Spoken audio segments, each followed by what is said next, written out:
He didn't look like most of the other people in the reading room of the British Museum. He was older than many of the university students who sat hunched over their books, researching their theses.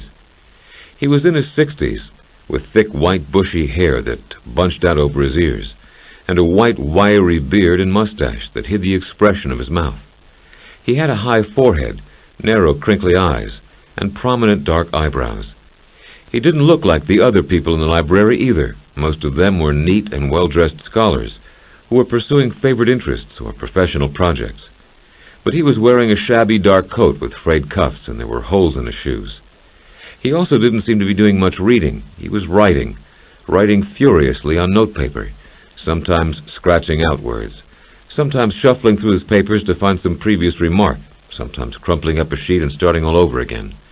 He never lifted his eyes from his work, but when he entered or left the library, he often nodded hello to the librarians or some of the other patrons. The nod was all. He never engaged in light conversation, which he considered a waste of time. The regulars all knew him well. He was almost a daily visitor to the reading room, and had been for many years. Some even knew his name. "Good morning, Mr. Marx," they'd say. But no one knew what it was that he worked on so fervently, or why he always looked so serious, or when he would ever finish his consuming work.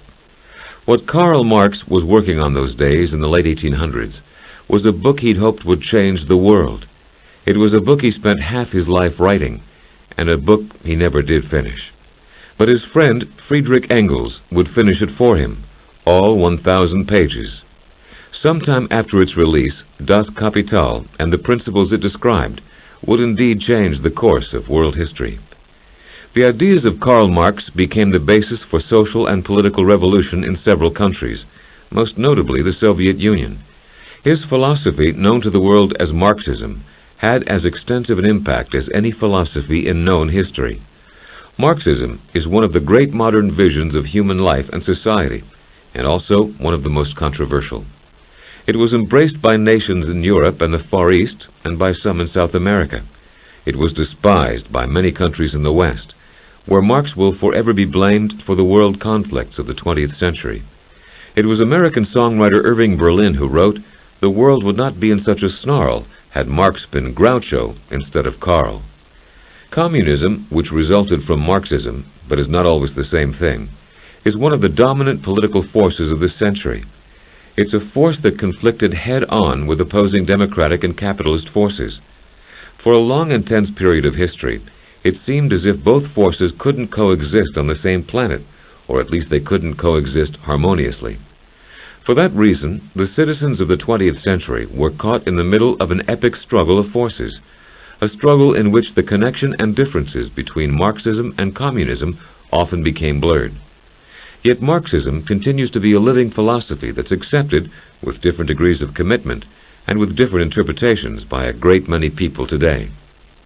Marx's desire to formulate a new society had much to do with the economic conditions of his time. In the mid-19th century, when he worked on Das Kapital, factory conditions were miserable. Workers had no unions and no rights. Women and children were forced to work long, tedious hours. Wages were barely adequate, and often not even that. And there were few groups or governments who advocated reform. Marx decided it was time to take a new look at capitalism, to see who benefited and who didn't, and how it affected the well-being of society at large. This examination led him to ultimately condemn capitalist methods and call for change. His rallying cry, "Workers of the world, unite," was repeated by groups of people in different countries all over the globe. In many places at different times they did unite. Whether this led to better conditions, or whether they traded one set of dreary circumstances for another, is a matter of opinion.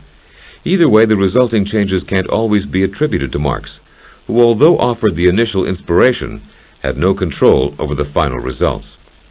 Karl Marx was born on May 15, 1818, in the small Prussian town of Trier, now in Germany. He was of Jewish descent, and many of his relatives had been rabbis, teachers, and scholars in the Jewish community.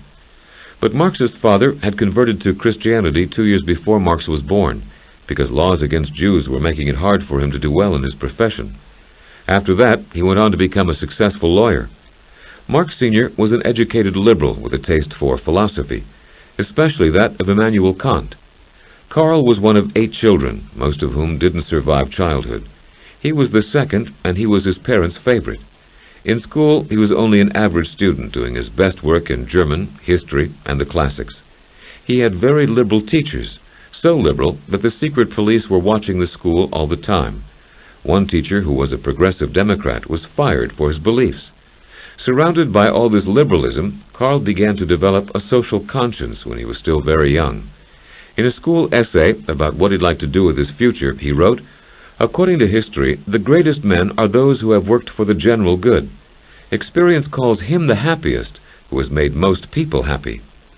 After his primary schooling, Marx studied at Bonn University, but he had no clear sense of direction yet. His father wanted him to be a lawyer, like he was, but Karl spent most of his time studying art and the classics and writing poetry. Much of his poetry was dedicated to a young woman named Jenny van Westphalen, a childhood friend to whom he'd become secretly engaged. Jenny was a beautiful, educated aristocrat who was the direct descendant of an earl. She rejected many other suitors in favor of Karl, who she believed from the start had a gifted mind and important contributions to offer humanity. She would later stand by him through enormous hardship and sacrifice. Her father liked Karl, but the rest of her family thought he was a bad bet. Even Karl's father opposed their union because he worried Jenny would end up sacrificing herself to his son's keen but compulsive mind. It was a prophetic fear. To the despair of his father, Marx also got involved in a lot of typical college antics. He drank with his friends, got into brawls, ran into debt, and even fought a duel once. He also spent one night in jail on a charge of disorderly conduct. After a year of this frolic, he transferred to the University of Berlin, where life would suddenly take a far more serious course. In Berlin, Marx was still supposed to be studying law, but instead he found himself drawn to philosophy. Law, he decided, was a profession for parasites. He joined a circle of young students who were followers of the philosopher Hegel. Hegel was very popular and trendy in the days Marx was in college. His main theory was that historical progress was always the result of conflict between old ideas and new ideas. From this opposition there would be a synthesis, and that synthesis was what moved society forward. Marx joined the young Hegelians, a group of students who would meet to discuss and argue about their philosophical ideas. Sometimes they would debate late into the night, empty wine bottles strewn about, and dozens of cigar stubs filling the ashtrays. Marx, although the youngest, was one of the best and fiercest debaters. In his spare time, he filled his notebooks with long romantic poems to Jenny. In Berlin, Marx became aware for the first time of the appalling conditions in which much of the working class lived. He became aware, too, of the luxury of the upper classes. After he graduated, when he was 23, he began to write articles for small liberal papers in which he attacked the government of Prussia. When the government censors moved to shut down the paper, Marx decided to leave for France, where he thought there might be support for his ideas. France had a revolutionary past and was home to some of the most radical thinkers of his day. Marx married Jenny and headed for Paris. In marrying Marx, Jenny lost her family's approval and its financial support. In France, where he met many workers, students, radicals, and activists, Marx began to turn away from Hegel. Hegel, he felt, was too theoretical. What Marx wanted was action, not theory. Criticism of ideas and institutions were not enough to change them. Political and social work had to follow. To Marx, German philosophy divorced man from reality, making him a mere spectator of the process in which he was involved. Still in his early 20s, Marx was more of a social democrat than anything else. He hadn't yet formed the key principles of Marxism. In Paris, Marx worked briefly on another periodical, in which he published only 2 articles. The first one asked why man had created religions for himself, and answered by saying that man's political, social, and economic life didn't fulfill him. Therefore, he had devised supernatural stories that could offer the hope of happiness. This article was where Marx first stated publicly his famous belief that religion was an opiate for the masses. He also wrote about how philosophy needed to be overcome and transformed into social revolution. This work, he said, was the work of the oppressed classes, which he called the proletariat. The main aim of the proletariat, he said, was to abolish private property. For to Marx, all the selfishness and social injustice that made life unbearable was based on the desire to have and protect private property. The ideas that would later lead to communism were beginning to express themselves. Marx found France fertile ground for his developing ideas. There he studied classical English economists like Adam Smith and made the acquaintance of German socialists living in exile and French and Russian socialists. Marx read voraciously hundreds of books, and he became especially knowledgeable about economics. The more he met and worked with socialists, the more he came to the conclusion that socialists, although more in touch with reality than German philosophers, needed something to give their ideas unity, vision, and purpose. But by far the most important contact Marx made in Paris was with a young writer who, in spite of the fact that his father was a wealthy owner of cotton factories in Germany and England, had dedicated himself to the welfare of the working class. His name was Friedrich Engels. For the rest of Marx's life, Engels would serve as his friend, his collaborator, his disciple, and his patron. It was one of the most loyal and enduring friendships in the history of politics. Engels had taken a position on his father's farm at an early age, where he had seen firsthand the struggles of the working class. While serving in the military in Berlin, he too had become interested in the philosophy of Hegel, and when he returned to his father's estate in England, he wrote a study of the English working class. Marx met him when he submitted an article to Marx's short-lived newspaper in Berlin. When he was 27, Marx was expelled from France because of his writing and went to Brussels. Along with him came Jenny and their first child, a daughter also named Jenny. And following behind them was Engels. They started planning a series of books about the history of socialism, and together made a 6-week trip to England, where Engels showed Marx the widespread poverty and hardship the industrialist age had created for the working class. These gloomy conditions, so well described in the novels of Charles Dickens, had a strong effect on Marx. The two returned to Brussels, where they established links with several different workers' organizations. The biggest of these had groups spread throughout Europe. Marx and Engels began to give lectures for this organization and helped build a network of international contacts. They soon became the most active and effective members of the organization, which became known as the Communist League. Finally, they were commissioned to write a summary statement of the principles and aims of the League. The result was the famous pamphlet, The Communist Manifesto, which appeared in London the following year. Engels believed the document would, in his words, do for history what Darwin's theory had done for biology. The basic premise, as stated in the manifesto, was that all history is the history of class struggle. It stated that there were two great hostile camps, two great classes, directly facing each other in modern society. They were the bourgeoisie and the proletariat. The bourgeoisie were those who owned the factories, businesses, and lands of a country. The proletariat worked for the bourgeoisie and owned nothing. The manifesto called the bourgeois greed for profit, and its exploitation of workers naked, shameless, direct, and brutal. It called for an end to private property and ownership, and the abolishment of the class system, through the rising up of the workers. It was in the manifesto that Marx and Engels coined their famous slogan, "Workers of the world, unite." 1,000 copies of the manifesto were printed in Germany. Few people heard of it, and even fewer read it. But just the same, a revolutionary fervor was beginning to spread throughout Europe. When the manifesto was released, Marx was in Belgium buying weapons for the workers and planning an armed uprising. He was expelled by the Belgian police and headed back to France, where a recent revolution had made the climate more welcoming.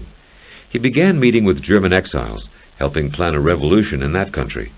Then he moved back to Germany, where he wrote articles in support of the many uprisings occurring all over Europe, most of which had been unsuccessful. He condemned the brutal way these uprisings were being put down, and suggested the workers should respond with acts of revolutionary terrorism. When he was 31, the German government had had enough, and they arrested him as a provocateur. At his trial, Marx gave a lengthy and eloquent speech about his beliefs and work, and claimed the rulers of Prussia had broken the law themselves by their counter-revolutionary deeds. The jury found him not guilty and thanked him for his informative lecture, but it was clear that it had once again become time to leave his homeland. By now, Karl and Jenny Marx had 3 children, 2 daughters and 1 son, and no place to call home. When France refused to let them stay, they moved to London, where they would remain for the rest of their lives. Eventually, it would feel like home, but first there were long years of desperate poverty and hardship ahead. For the first 6 years, the Marx family lived in a small apartment in Soho. Marx had no job and spent most of his time writing. Bills were often paid by pawning their meager possessions. Marx said they pawned everything, and his words, that wasn't nailed down. For periods of time, they would eat nothing but bread and potatoes. Marx told Engels, "I pity my wife, the main burden falls on her." Engels, meanwhile, was working for his father, earning about $10 a week. He sent as much as he could to Marx, and without his help, the family would never have survived. As it was, they lost 2 babies and their 8-year-old son, Edgar. When one of his children died, Marx called it a sacrifice to bourgeois misery. When a daughter, Franziska, died, Jenny Marx dashed about in a frenzy, trying to borrow money for a coffin. Jenny Marx herself suffered recurring illnesses and had several breakdowns. The children were trained early on to lie to the creditors, saying, "Mr. Marx isn't upstairs," and at one point, Marx had to flee to Manchester to avoid them. A spy sent by Prussia to keep tabs on Marx reported that the 2-room apartment had only shoddy, broken furniture and a jumble of worthless items. He said a rag-and-bone man would step back ashamed from such a remarkable collection. Marx he described as a man of genius and energy, who seldom washed and liked to drink while he worked. He would remain idle for days at a time. Then, in a flurry of inspiration, he would work days and nights without stopping. Through most of his life, Marx was subject to long periods of apathy and depression when he could accomplish nothing. He was also prone to illnesses, many of which seemed psychosomatic, and occurred at moments of defeat or despair. It was in these days, in the tiny, noisy apartment, that Marx began frequenting the reading room at the British Museum. For 6 years, the Marxes lived in squalor, and then things picked up a little. The same year their daughter Eleanor was born, Jenny received an inheritance from her uncle. Then Jenny's mother died and also left her a small inheritance. At the same time, Marx was able to sell a few articles to the New York Daily Tribune. The family was finally able to move into a larger house in North London. The poverty continued, although not as severe, and Marx tried to get a job as a clerk. But his handwriting was so bad, his application was refused. Through it all, Marx continued to work on his theories, prompting his mother to comment, "I wish Karl would accumulate some capital instead of just writing about it." The times were hard, but according to his daughter Eleanor, they were not unhappy times. She remembers her father as bubbling over with fun when he played with his children. He liked to make up stories for them and to read them myths and classics like the Arabian Nights. The family went on weekend picnics where the children played while the adults sat around and talked politics. At home at night they would sometimes sing ballads, and Marx would read passages from Shakespeare or recite poems he knew by heart. When he was 45, Marx's mother died, leaving yet another inheritance to the family.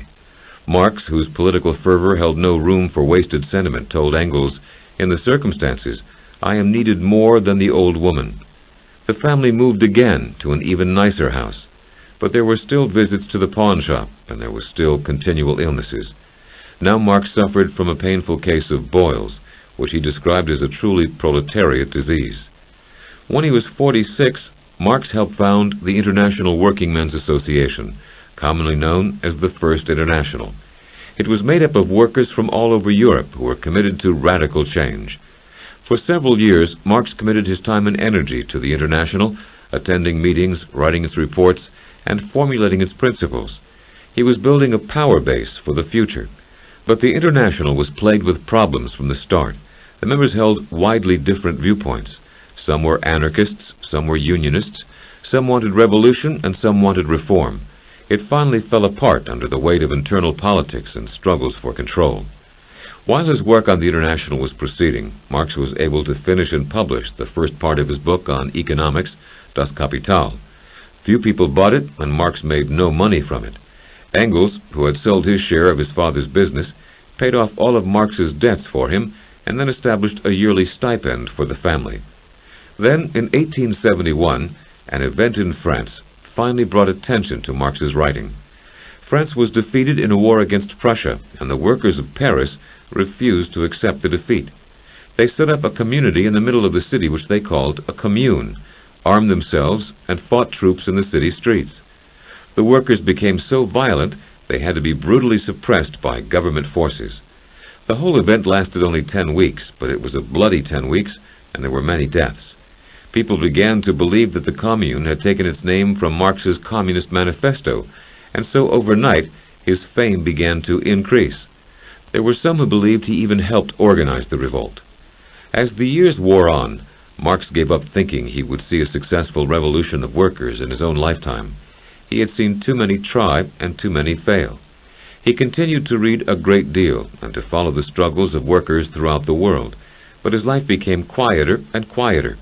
He was especially interested in Russia, which he considered a likely place for a revolution, but he predicted the country that would have the first and most successful revolution would be the wealthiest, the United States of America.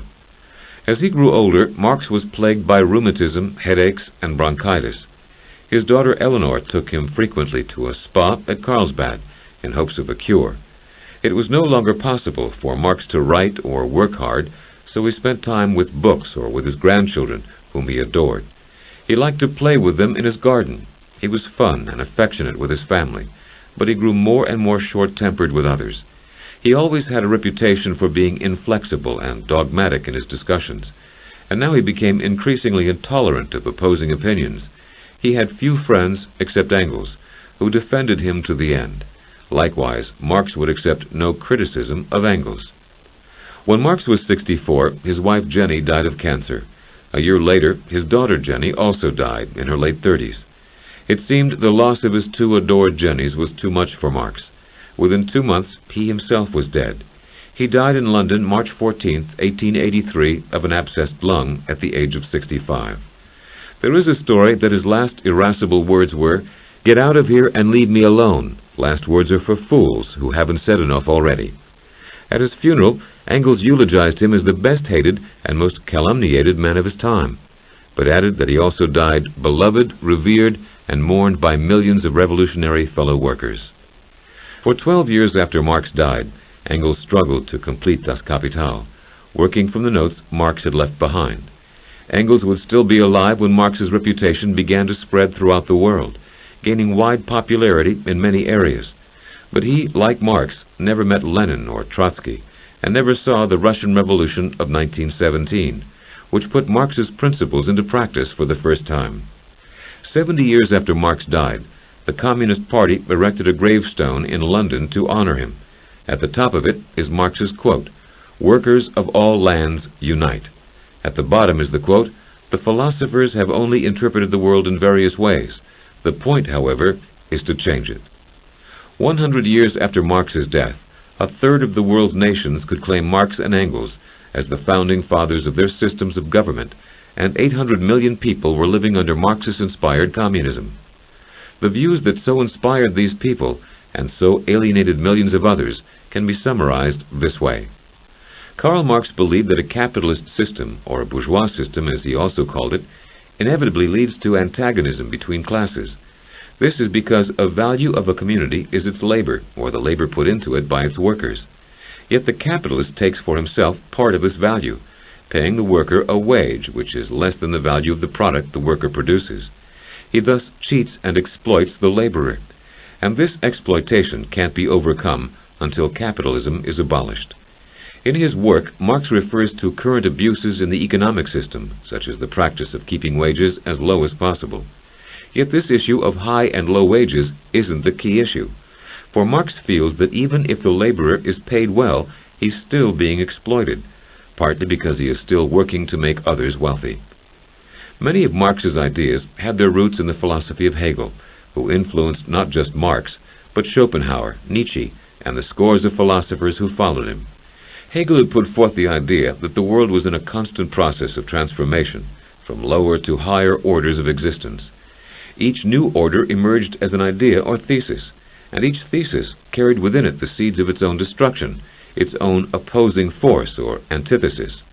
But out of the clash between the thesis and the antithesis, a new and more perfect order would emerge. This order would be the synthesis. As an example, Hegel believed that Christianity had risen from the conflict between Greek and Hebrew thought. Christianity then became the synthesis of these two opposing ideologies.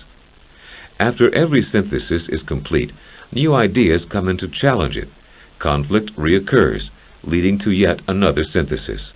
This cycle would complete itself over and over until history struggled towards the ultimate synthesis, which he called the total realization of the world spirit. What Marx tried to do was to take Hegel's theory and apply it to the solid world of materialism. He grounded it in economics, which he saw as the main force of history. Marx felt that the conflict between social classes under different economic orders had created both tension and progress through the ages. In his own time, it was the merchant capitalist class that was ruling. So a new synthesis would be achieved through a proletariat or working class revolution, and the final attainment of a classless, stateless society. Marx thought a society without class division was rooted in the very beginnings of human society. He envisioned that at the dawn of history, people lived in a state of primitive communism, in which the land was owned and harvested by the tribe in common, in which there were no distinctions of class. But when private property was introduced, a division into economic classes immediately developed. In modern times, class divisions are more complicated. But Marx, although realizing this, still defined things in simple terms like the oppressed versus the oppressor, and the exploiters and the exploited. In all forms of society where there was private ownership, there would be tension and antagonism between the classes. Eventually, it becomes in the interest of the rising class of workers to overthrow existing social relations. This is when revolution takes place. Marx predicted this overthrow would occur. He wanted it to occur. He was interested in participating in it.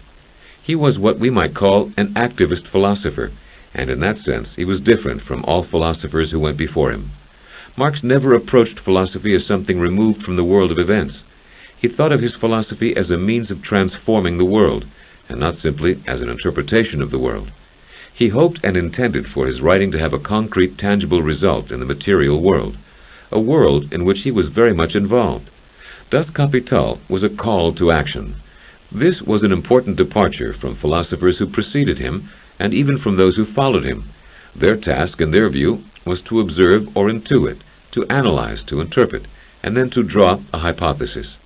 Many of them were people of contemplation, seclusion, and detachment from the world around them. If they were active, they were socially active, and even then confined themselves to friends and associates of scholarly circles. Emerson and Thoreau, who wrote during the same general time, advocated the philosopher-poet life of meditation, contemplation, and restricted, carefully selected company and pastimes. Even philosophers who were involved somewhat in politics, and there are very few, never used their philosophy to consciously launch a movement or a revolution. Rousseau, who was called the father of the French Revolution, never charted the course of that revolution and died before it even began.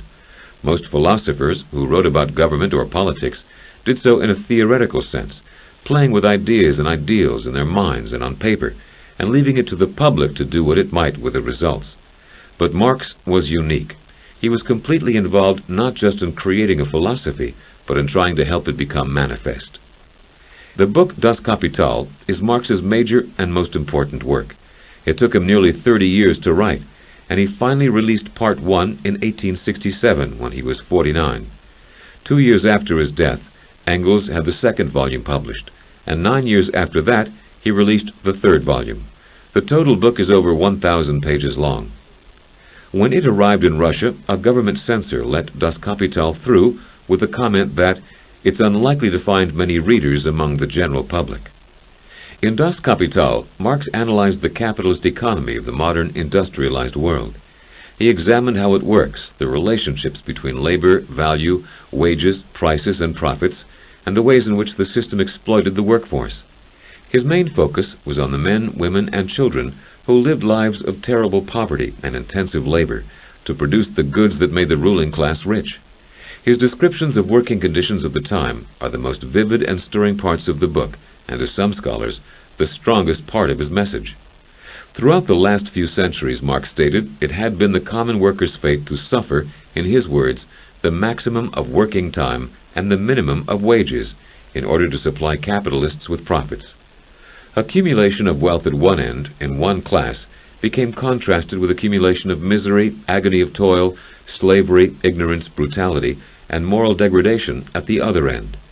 Marx knew the capitalist had tight control of things, but he saw that the pendulum of power had swung many times in the past, and he promised it would swing again. The proletariat, under the banner of communism, would ultimately triumph. Revolution to Marx was destined, and the ultimate historical synthesis would be a perfectly just and equal society, where everyone worked according to his ability and received according to his need. Marx felt revolution could only occur at particular times, and that his time had all the requirements. After the revolution, he foresaw a new economic structure and a new social epoch. This is the basic theory of Karl Marx. But it's more than a theory of economics, and it's more than a powerful 19th century vision of the world, which made its contribution to human thought and then disappeared into history.